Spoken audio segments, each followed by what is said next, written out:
राजस्थान के रेगिस्तानों के बीच एक ऐसा गांव जहां 200 साल से कोई नहीं रहता, ना कोई इंसान, ना कोई फैमिली। और लोकल्स का मानना ये है कि जो भी यहाँ रात को रुकता है उसके साथ कुछ अजीब होने लगता है और यहाँ तक कि उसकी मौत भी हो सकती है। कहते हैं रात के टाइम यहाँ पैरों की आवाज़ सुनाई देती है और खाली घरों के अंदर से आवाज़ें आती हैं। और कुछ लोग तो ये भी दावा करते हैं कि उन्होंने सफ़ेद कपड़ों में एक औरत को चलकर जाते हुए देखा है, जो अचानक से हवा में कहीं गायब हो जाती है। अब यहाँ इन सभी चीज़ों में सबसे ज़्यादा हैरान कर देने वाली बात यह है कि एक ही रात में पूरा गांव आखिर कहां और कैसे गायब हो गया। यानी लगभग 1500 लोग एक साथ, जिनका कोई नामो निशान नहीं मिला और गांव छोड़कर जाते जाते वो एक श्राप छोड़ गए। हेलो दोस्तों, ये कहानी है कुलधरा की।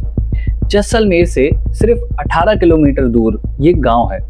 हर साल हजारों टूरिस्ट यहाँ आते हैं, लेकिन सिर्फ दिन में, क्योंकि सूरज ढलने के बाद सरकार ने यहाँ अंदर जाने से सख्त मना कर रखा है। लेकिन कुलधरा की असली कहानी आखिर क्या है, जो आज हिस्ट्री में कहीं छुप गई है।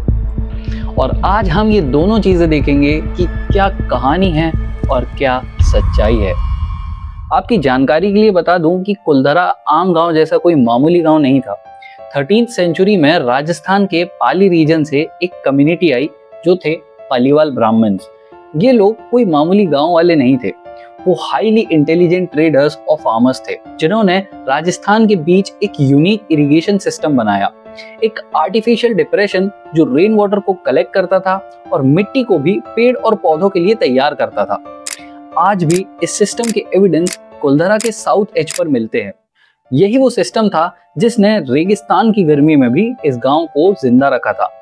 ये पालीवाल ब्राह्मण्स जैसलमेर रीजन में 84 गांव में फैल गए और कुलधरा उनका सबसे ज्यादा प्रोमिनेंट गांव था।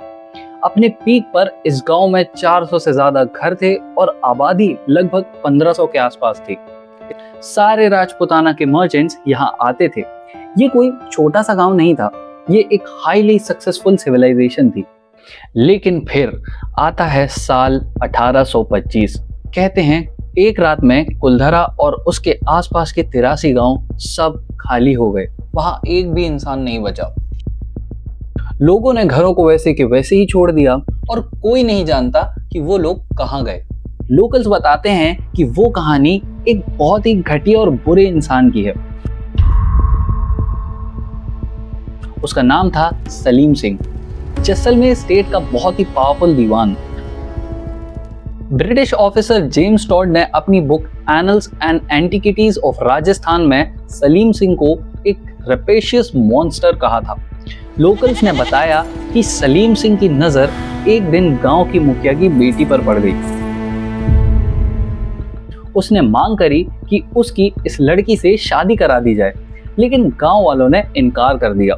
तो सलीम सिंह ने धमकी दी कि या तो मेरी शादी करा दो या तो अंजाम भुगतने के लिए तैयार रहो।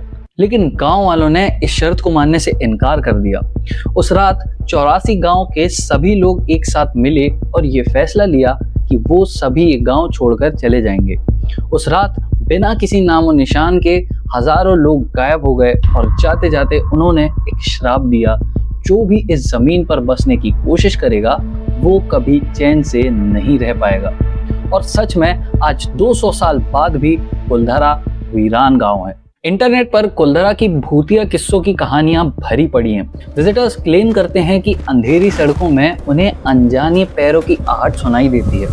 कुछ कहते हैं कि उन्हें किसी ने पीछे से टच किया, मगर जब उन्होंने मुड़कर देखा तो वहां पर कोई नहीं था। पैरानॉर्मल इन्वेस्टिगेशंस ने क्लेम किया कि उनके डिवाइसेस ने कुछ अनयूजुअल इलेक्ट्रोमैग्नेटिक रीडिंग्स पकड़ी। एक टीम मेंबर ने सुबह उठ के देखा तो उसकी गाड़ी पर स्क्रैचेस थे, पर सवाल ये है कि रात भर वहां कोई नहीं था। पर इन सभी बातों के बीच एक वो हिस्सा जो इस पूरी कहानी को बदल देगा। असल में ये जो एक रात में पूरा गांव खाली होने वाली कहानी है, इसका हिस्टोरिकल रिकॉर्ड्स में कोई भी सबूत नहीं है। कुलधरा की आबादी धीरे धीरे कम हुई थी। 17 से 18 सेंचुरी में आबादी थी लगभग 1588 लोगों की, लेकिन 1815 में जेम्स टॉड ने रिकॉर्ड करी कि यहाँ की आबादी लगभग 800 लोगों तक की रह गई है और 1890 में सिर्फ 37 लोग बचे थे। तब तक गांव लगभग खाली हो गया था, पर जो सलीम सिंह था वो सच में था और वो लोगों पर सच में अत्याचार करता था, ये भी डॉक्यूमेंटेड है। लेकिन गांव के मुखिया की बेटी का कोई वेरीफाइड रिकॉर्ड नहीं मिलता, कोई कंटेम्पररी डॉक्यूमेंट नहीं, कोई इंस्क्रिप्शन नहीं, कुछ भी नहीं। जब ये सारी कहानियों के कोई प्रूफ नहीं है तो सवाल ये है कि कुलधरा खाली क्यों हुआ। हिस्टोरियंस ने कुलधरा के खाली होने के 3 रीजंस बताए। पहला, पानी की कमी। कुलधरा का पूरा सिस्टम बारिश और कुओं पर डिपेंडेंट था। 1815 तक गांव के ज्यादातर कुएं सूख चुके थे। 1850 तक सिर्फ एक स्टीप वेल और 2 डीप वेल्स फंक्शनल थे।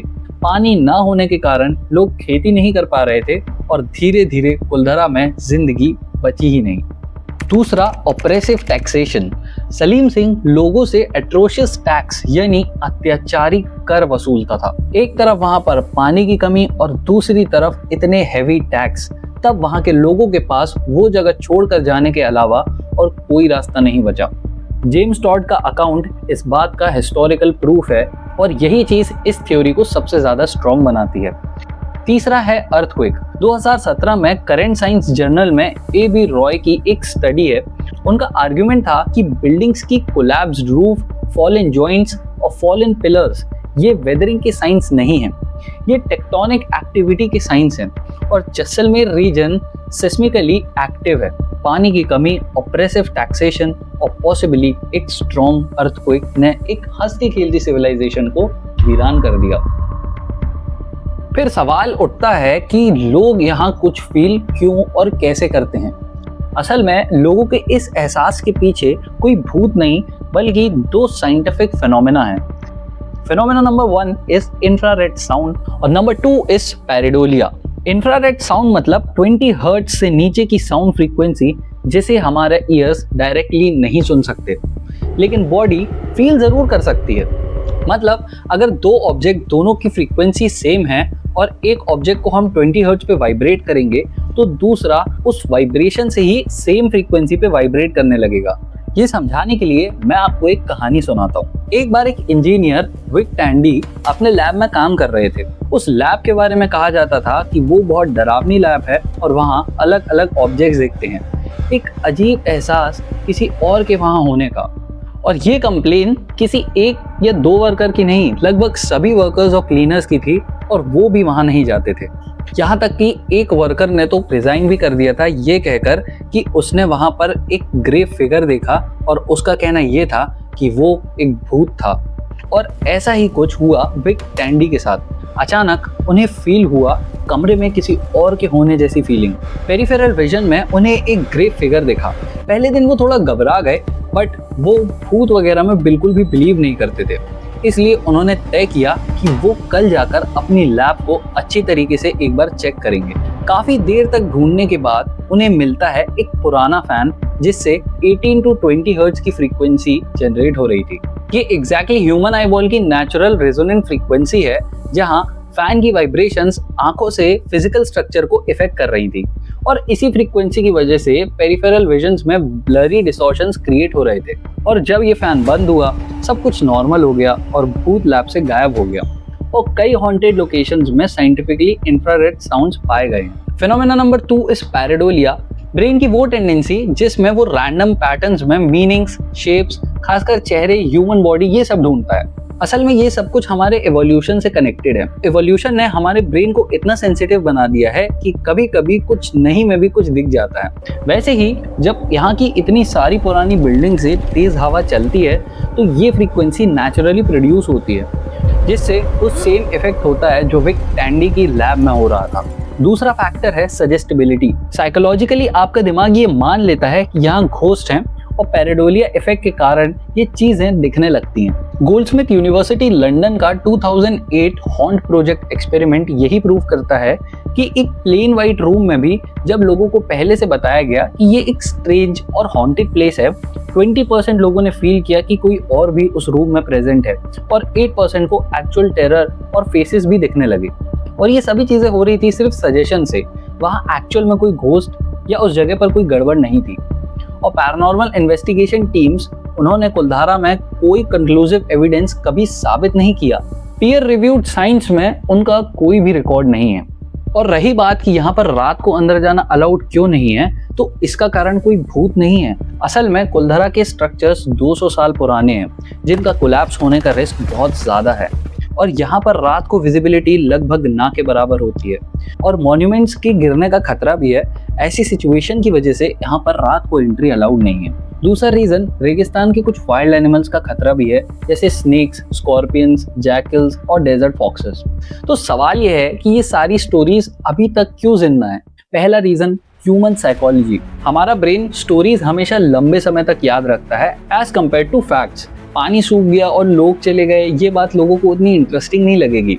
लेकिन एक पूरा गांव अचानक से गायब हो गया और एक श्राप दे दिया, जिसकी वजह से आज भी वहां कोई नहीं रह सकता, ये कहानी लोग भूलेंगे नहीं।